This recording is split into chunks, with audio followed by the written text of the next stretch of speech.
À 8h50 ce matin, c'est une vieille dame à vapeur qui entre en gare de Saint-Aubin-les-Elbeuf. Les curieux de passage admirent la Pacific 231.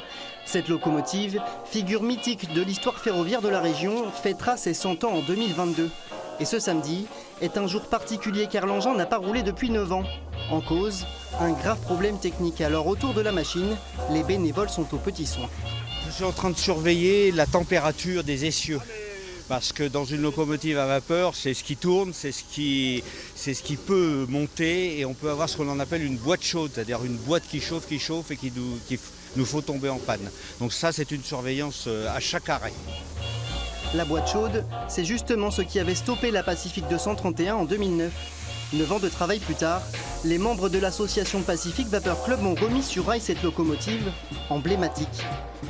Arrivée en gare de Serquigny, la machine ne montre aucun signe de faiblesse. Tout roule. Ah, je vous explique pas le plaisir de tout le monde d'ailleurs, tous les compagnons qui ont travaillé.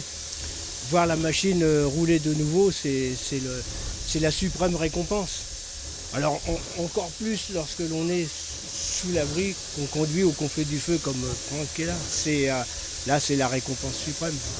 Construite dans des ateliers nantais au début du XXe siècle à 283 exemplaires, la locomotive roulait à près de 130 km/h, un record du monde pour l'époque.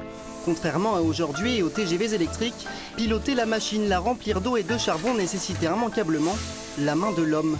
La Pacific 231, classée monument historique en 1984, a même fait naître des vocations.